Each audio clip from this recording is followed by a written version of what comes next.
Voilà, nous allons terminer, par ici avec cette information. Je crois que vous êtes déjà ensemble avec nous en direct.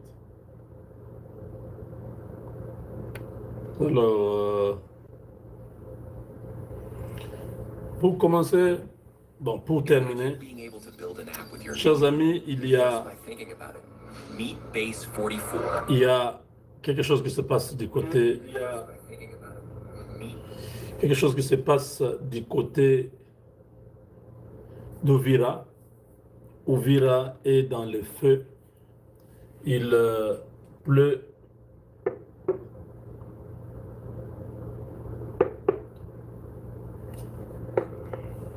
Il y a des tirs nourris à Ouvira. Apparemment, les FARDC sont déjà aux abords de la ville. On nous parle de toute la partie du lac est déjà occupée par les FARDC et même une partie de la ville, quelques quartiers, les FARDC sont déjà au-dedans.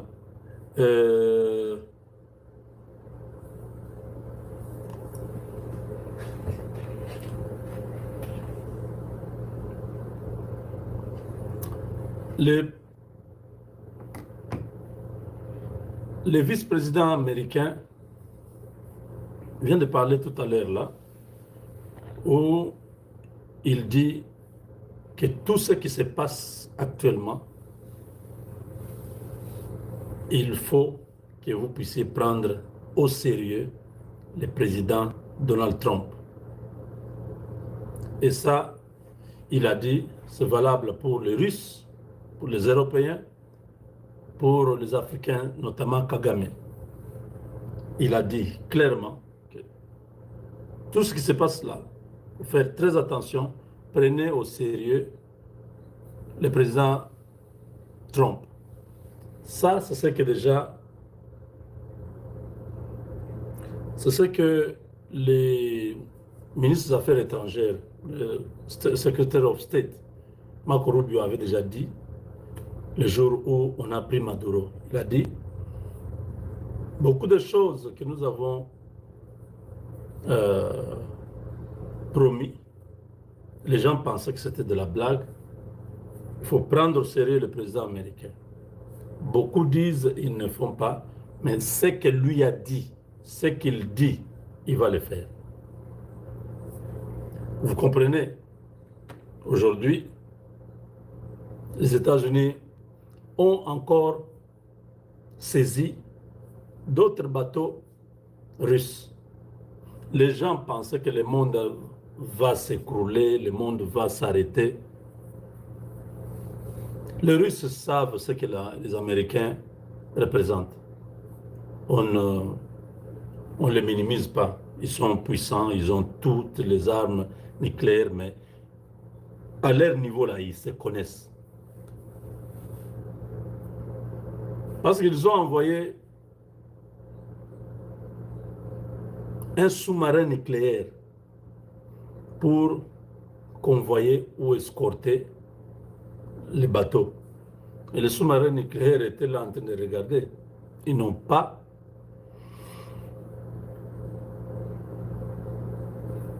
pu arrêter les forces américaines qui étaient déjà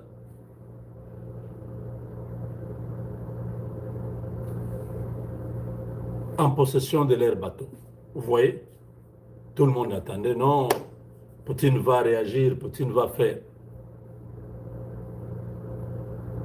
Qu'est-ce qui se passe? Donald Trump a pris le pouvoir, s'est approché de Poutine, comme Félix Tshisekedi l'avait fait avec Kagame à l'époque. Donald Trump a dit non, on peut régler cette question de l'Ukraine autrement. J'aimerais que nous puissions faire ça, ça, ça. Poutine a donné de fausses garanties. Poutine a menti. Poutine a inventé beaucoup de choses. Zelensky avait attaqué ma résidence et tout ça. Trop de choses. Il y avait des drones et tout ça. Quand Trump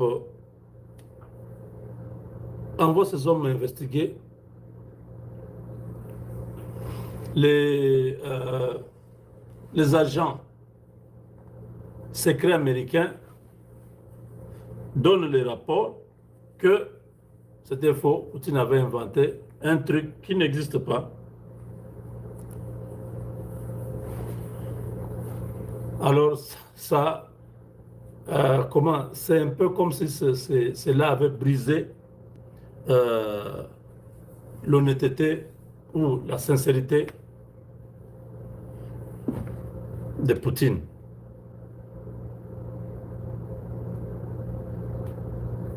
Et Trump s'est dit, bon, comme ce gars, j'étais trop patient avec lui, j'avais voulu que nous puissions faire les choses autrement, maintenant on va utiliser la force.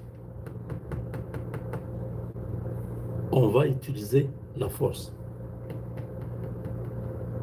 On attaque Venezuela, on prend le président, le monde crie au scandale, Poutine sort, il commence à se justifier, voilà, on avait des accords, ceci, et ce n'était pas pour défendre, c'est un seul pays. Le pays doit se défendre seul. On dit, ah, c'est intéressant, on va voir. On saisit le premier bateau, tout le monde attendait à la Troisième Guerre mondiale. Aujourd'hui, on a saisi le deuxième bateau. Rien. Parce que Poutine sait qu'il n'est pas sérieux. Dans les dossiers de Groenland, il y a un silence. Poutine mijotait de pouvoir installer un système là-bas qui peut atteindre les États-Unis en moins de 30 minutes. Les Américains étaient déjà au courant. C'est comme ça qu'ils disent, Groenland, nous prenons ça. Le ministre des Affaires étrangères va aller rencontrer les autorités danoises, tout ça, pour parler avec eux. Et Groenland, c'est un territoire un peu autonome, mais qui est avec le Danemark. Il y a à peu près 60 000 personnes qui vivent sur ce territoire-là.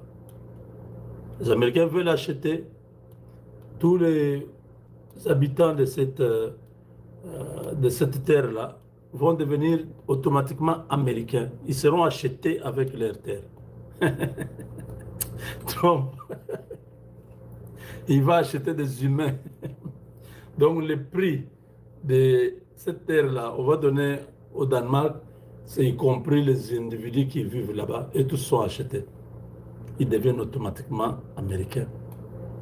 Alors, l'affaire du Congo, il faut faire très attention. Parce que, de la même manière, vous voyez les États-Unis vouloir prendre le Groenland, c'est la même manière que les Américains sont intéressés à la RDC. Parce qu'au Groenland, il y a des minéraux stratégiques. C'est la même manière en RDC.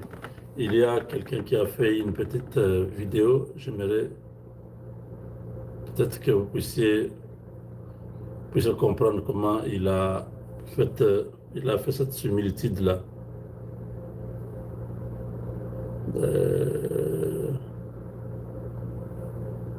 Pour dire que nous allons vivre la même chose. Celui qui est en train de jouer avec... RDC, la poursuite américaine d'intérêts stratégiques. 1. Groenland, une ambition américaine réaffirmée. Donald Trump relance l'idée d'acheter le Groenland, invoquant la sécurité nationale et la rivalité stratégique dans l'Arctique. Cette annonce provoque une vive réaction à Copenhague et à Nuuk, qui rejettent fermement toute vente. 2. Une position géographique cruciale. Le Groenland, la plus grande île du monde, se trouve entre l'océan Arctique et l'Atlantique Nord, entre l'Amérique du Nord et l'Europe. Son emplacement en fait un point stratégique essentiel pour le contrôle militaire et la surveillance des routes maritimes. Troisième, pourquoi les États-Unis insistent? Au-delà de la géopolitique, le Groenland regorge de terres rares et de minerais indispensables aux technologies modernes et à la défense. Washington veut contrôler ses ressources vitales pour préserver sa suprématie mondiale. 4. Le refus catégorique du Danemark et du Groenland. Le Danemark et le Groenland affirment leur souveraineté et autonomie politique, dénonçant l'idée américaine comme une provocation inacceptable. Leur position est claire. Le Groenland n'est pas à vendre. Cinquième parallèle avec la RDC. Une stratégie globale. Les États-Unis appliquent une même détermination en RDC, pays riche en minerais stratégiques. Même s'il faut mettre Kigali à genoux, ils soutiennent pleinement le président Tshisekedi pour défendre leurs intérêts. Diplomatie, pression et menaces d'intervention militaire composent leur arsenal d'influence. 6. Tensions diplomatiques et impact politique. Pour calmer les tensions, Marco Rubio doit rencontrer les autorités danoises et groenlandaises. Ce dossier du Groenland mobilise aussi l'électorat républicain dans un contexte de rivalité géopolitique accrue. 7. Conclusion. L'Arctique et l'Afrique, champ de bataille stratégique. Le Groenland et la RDC incarnent désormais des terrains clés de la compétition mondiale. Les États-Unis ne reculeront devant rien pour conserver leur suprématie, même au prix d'interventions militaires, comme cela a été le cas au Venezuela. Raison, Fadji. Voilà. Vous avez compris? Donc c'est ça la réalité que nous avons. Et les camps de ceux qui voulaient voir Tshisekedi tomber, c'est-à-dire Kagame, Kabila et Katumbi, ont tout fait pour empêcher les partenariats qu'on avait appelés deal. Ce n'est pas un deal, mais c'est un partenariat stratégique, d'empêcher les partenariats entre la RDC et les États-Unis. Vous voyez, c'est pratiquement impossible. C'était impossible quand il venait avec ces histoires, dire aux Américains non, ne signez pas, il n'y a plus rien au Congo, les jugements sont terminés, et il n'y a plus de permis d'exploitation. Ils ne se sont pas rendus compte du fait que pour la suprématie américaine, il y a une rivalité au niveau international qui oblige les États-Unis à avoir le contrôle des ressources stratégiques de la planète. Pour contrer la Chine, les Américains sont prêts à tout. Voilà pourquoi je vous dis depuis hier aujourd'hui que le président Tshisekedi prépare une surprise à ces trois adversaires-là. Une surprise, ça sera fort. Regardez comment ils ont utilisé tous ces généraux de notre armée, un groupe de généraux qui ont trahi le pays, qui se retrouvent aujourd'hui tous en prison. Il y a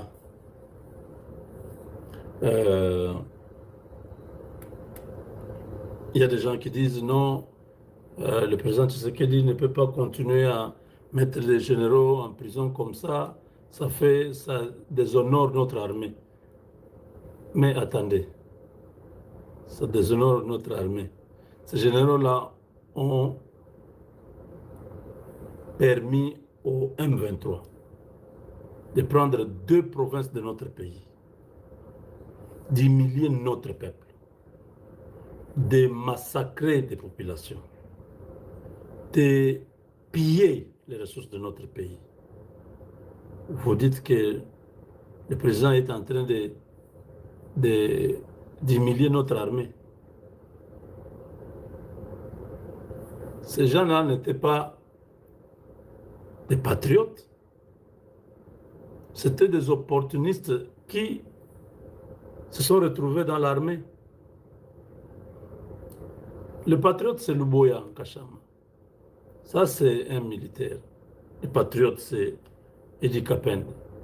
Le patriote, c'est Jean-Pierre Kassongo Kabouik.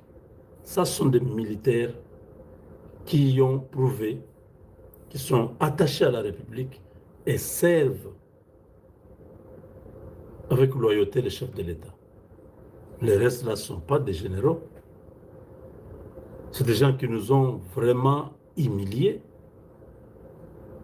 Et au lieu de s'arrêter à leur trahison là, ils ont trahi l'armée. Ils ont fait tuer beaucoup de jeunes, beaucoup de nos militaires jeunes qui avaient pris la décision de défendre la patrie, ont été sacrifiés par ces gens. Donc les familles de beaucoup de jeunes qui ont vu leurs enfants mourir, les gens qui ont fait tuer ces enfants-là sont là. Attendez. Non, ici, ils ne sont pas tous là, attendez.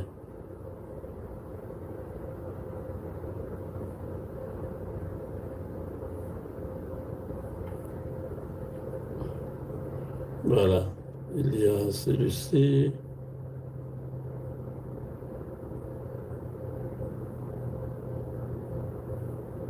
Et puis qui encore?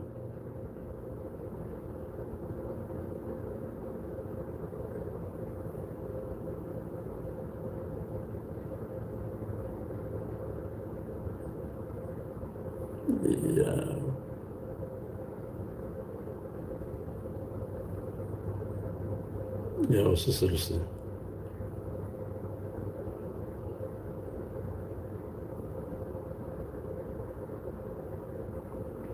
Voilà les groupes de militaires qui y ont vraiment trahi. Je peux faire passer ça vite, vous allez voir. Vous voyez, là c'est Franck Toumba.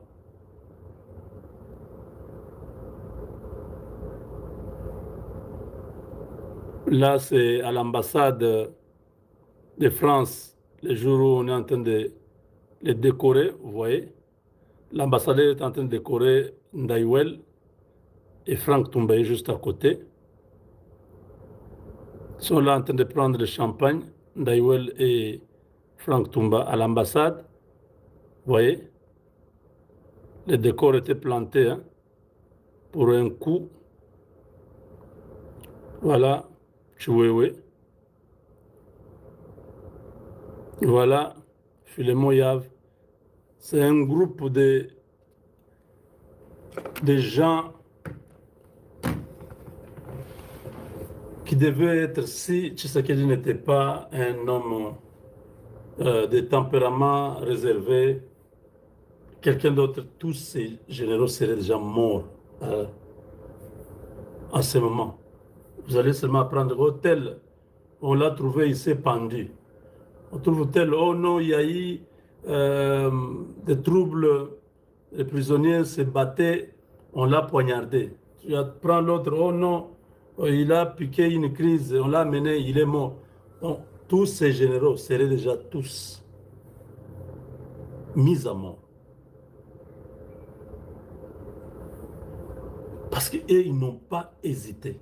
C'est aujourd'hui, parce que vous le voyez encore en vie, vous avez la compassion. Non, ils ont des familles, ils ont des enfants, ils ont ceci. Mais quand ils se mettaient dans leur bureau là, quand ils prenaient le téléphone, donnaient les mauvaises coordonnées pour que les militaires congolais meurent, ces militaires qui mouraient là, je voulais dire qui meuraient. Ces militaires qui mouraient là, ce sont les enfants des gens, comme les Ivoiriens disent. C'est les enfants de quelqu'un. Donc eux avaient le droit de faire tuer. Parce que quand ils donnent l'ordre là, ils savent que la bombe là va tomber là où il y a 80 militaires. Il le sait. Il donne de fausses coordonnées parce que lui, Bozawapi, mon général, Toza, boy, après, s'il va coordonner, il sait déjà que longitude 50, latitude 45 ouest, le point, c'est là. De donner l'ordre, tirer, il donne ces coordonnées-là. Là où il donne l'ordre, c'est là où il y a nos militaires.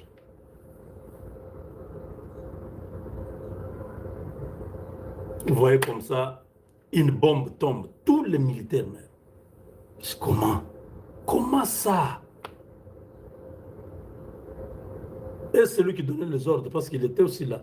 Tous, silence radio. Le colonel et tous ces hommes sont morts. Voilà comment Frank Tumba, Chiwewe, Ndaiwel, Yav Filemon, tous ces groupes-là, ils opéraient comme ça. Ils ont sacrifié des militaires congolais, des jeunes guerriers, des jeunes courageux qui sont allés apprendre à l'extérieur beaucoup de choses, qui sont venus avec des formations spécifiques. C'était des forces spéciales. La plupart de ces forces spéciales ont été sacrifiées par ces gens pour que notre armée soit faible. Parce que les forces spéciales, c'était vraiment l'espoir. Quand ils entrent, ils font des dégâts. Alors pour affaiblir l'armée, il fallait que tous ces militaires formés puissent être sacrifiés. Quand ils ont vu que là-bas, ça n'a pas marché, le Rwanda n'a pas pu prendre ce qu'il voulait, Kisangani, Kalemi, tout ça, il passe au plan B. Il faut maintenant assassiner le président. Les mêmes groupes-là. La France avait déjà tout préparé. La France décore ses généraux. À nos yeux, quand on commence à suivre, on trouve que c'était déjà un compromis. C'était difficile de découvrir. C'est pourquoi Chiwewe est encore gardé à un endroit secret. On ne l'a pas amené en Ndolo. Semble-t-il que dès qu'il met ses pieds en Ndolo, il y a quelqu'un qui l'attend là-bas pour l'éliminer. C'est lui qui a trahi tout le monde. Sinon, Frank Tumba serait toujours à côté du président pour achever la mission. On n'allait pas le soupçonner. Quand Chiwewe le cite, c'était fini. Il dit, mon conseil, on a okufanga mon côté. Il a dit que dites au président de la République de me pardonner. Mais je ne mourrai pas seul. Je dois tout dire. Parce que lui était déjà arrêté. Il voit que Frank Tumba est toujours à côté du président. Il dit non, non, non, non. Ça ne va pas se passer comme ça. Donc moi, je vais mourir. Ce que j'ai fait là, c'est la trahison. Je voulais assassiner le président de la République. Donc on va me tuer. Je vais être condamné à mort. Je ne sais pas, la décision sera quoi? De me fusiller, de me pendre. Et Tumba et les autres, Ndaiwel, ils vont rester en vie. Ça ne se passera pas comme ça. Il a lâché. Il a tout dit. Parce que s'il n'avait pas dit, les autres allaient finir la mission. C'est-à-dire, on allait dire non, c'est Chiwewe qui est là-bas. Bon, soit faisons tout pour le faire évader avant qu'on puisse l'exécuter, soit envoyons quelqu'un les tuer pour qu'il ne parle pas. En fait, c'est ça. Frank Tumba et les Ndaiwel n'ont pas eu la possibilité de fermer la bouche de Chiwewe. Parce que quand on a pris Chiwewe, là où on est allé le mettre, Frank Tumba ne pouvait pas accéder là-bas. Sinon, ils allaient envoyer quelqu'un l'éliminer pour qu'il ne parle pas. Mais le temps qu'il se rende compte, Chiwewe avait déjà donné le nom. Il a dit, moi je vais collaborer. Je sais que j'ai trahi le chef de l'État. Il m'a tout donné. Maintenant là, je ne vais pas mourir seul. Je sais que je vais mourir, ce que j'ai fait là, je suis un militaire, je vais accepter toute la sentence. Mais il y a aussi tel, il y a tel, il y a tel, il y a tel. C'est comme ça que on va mettre Mateka. On prend tout le monde. On examine leur téléphone et tout ça. Aïe, aïe, aïe, aïe, aïe. Triste. Des gens qui avaient tout, qui vivaient dans l'opulence, donc la bourgeoisie, qui avaient tout, qui construisaient, Franck Toumba, des maisons, à des immeubles, à beaucoup de biens. Mais cela ne suffisait pas. Je crois qu'il faisait ces choses sans que son épouse, ses enfants soient au courant. Parce que même moi, il y a certaines choses, quand je dois faire, ma femme me dit, non, non, non, non, non. On a déjà ça, ça, ça, non, tu ne peux pas faire ça. Tu vois, elle dit, non, mais on a déjà. Qu'est-ce que tu cherches en ça? Laisse ça. Si son épouse et ses enfants étaient au courant de ses plans, ils allaient les décourager. À moins qu'il se soit peut-être fait avoir avec des promesses de la France. Si on arrive à découvrir cette affaire-là, on va vous faire évader, je ne sais pas, on va vous protéger, vous serez protégé. Vous avez déjà un titre que l'ambassade vous a accordé. Cette décoration, c'est un honneur, c'est une immunité. Je ne sais pas ce qu'on avait dit. Si la famille connaissait et qu'ils ont laissé leur papa ou leur époux faire ça, c'est une grosse erreur. Il y a des choses. Vous voyez, vous êtes parti du néant. Vous avez maintenant des millions. Vous achetez ce que vous voulez, des maisons, vous achetez aux États-Unis, tout ça. Vous avez tout ça. On vient vous dire non, il y a un marché, il faut tuer les présidents. Vous acceptez ça vraiment? Ah, ça c'est peut-être. Hey, il ne faut même pas entrer dans des choses comme ça. Assassinat, comme militaire, assassinat peut-être des gens, oui. Ou un homme d'affaires, peut-être il était en conflit avec tel. Ces histoires-là, ça existe partout au monde. Mais un président de la République, ça ne se fait pas comme ça. Eux, là, Tchouéoué, Franck Toumba, les autres, on ne leur avait pas dit que pour tuer Mouzé, les Belges sont venus aux États-Unis demander aux Américains pour le faire. Eux, ils étaient couverts par qui pour faire ça? Par les Français. Vous êtes vraiment sûr que les Français allaient vous aider à vous échapper si ça ne marchait pas? Voilà. Que la France vienne vous sortir de là. Vous êtes en dolo. Pour préparer l'évasion en dolo. Vous allez mourir dans l'évasion là. N'osez même pas. Souhaitez encore vivre en état à l'intérieur là que vouloir dire bon on fait une opération de grande envergure et les gens vont venir de Brazzaville 500, ils vont passer par où? La JR est de Maginda Moula Tente. Ils sont ah, Kinshasa surtout toute la partie Gombe, oh non, le long du fleuve là, n'osez même pas. Il y a des drones, il y a des trucs incroyables. Je suis sur 24, regardez seulement 24 là. C'est même pas, oh, la présidence au palais de la nation. Non, non, non. Saut des moutons, de 24 là. On est dans une jeep. On voit comme ça. Un drone est devant nous. Ce jour-là, je crois, le président était parti bien, il devait rentrer, quelque chose comme ça. C'était un soir.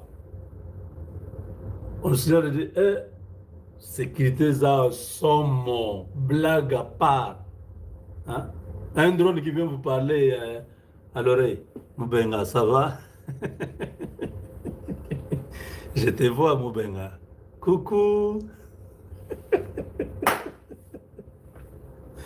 C'est-à-dire que si vous avez une arme dans la voiture là, on vous prend. Oh, les drones. Oui, mais parce que le pilote des drones là, il est quelque part en train de télécommander, non? Il peut vous voir. Il peut zoomer, il dit, qui sont dans la voiture là, il regarde. Ah, il voit, oh, c'est Moubenga qui est assis là. Coucou, Moubenga, ça va? C'est un clin d'œil de la part de Wazalendo électronique. Ah, non, non, ne vous en faites pas. N'osez même pas, oh non, il y a des hommes, on va envoyer des Brazzaville, ils vont venir. Ils vont être tués. Vous avez vu le truc de Malanga, non? Oh non, Malanga n'était pas organisé. Ah, vous croyez vraiment? N'osez pas, surtout pas la capitale. C'est c'est un risque inutile. Vous allez, on va vous, nous azabu, misas. Donc voilà, la France, vous avez menti. Kagame, vous avez menti. Hippolyte Kanambe, vous avez menti. Katumbi, vous avez menti. Vous avez perdu, vous êtes en prison et votre vie est finie. Là, Mouzito a dit, nous avons 5 milliards. À votre époque, vous avez géré 1,3 milliard. Les généraux qui sont là maintenant, ils vont gérer 5 milliards. T'as la COP. Et où il y a bien. Vous avez perdu. Voilà. Hein? Notre armée, vous avez vu, non? Notre armée a commencé déjà à fabriquer des armes à l'Ikassi, des munitions. Ça va aller à un autre niveau. Ce que le président prépare contre ces 3 cas-là. Aïe!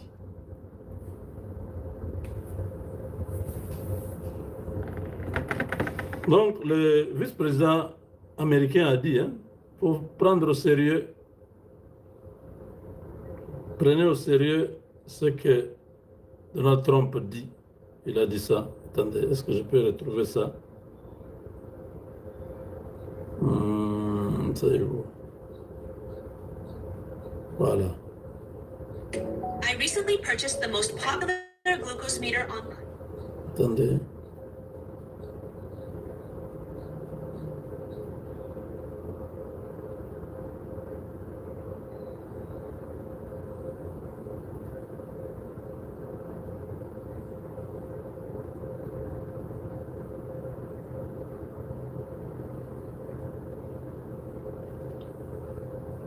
Ah, c'est ici.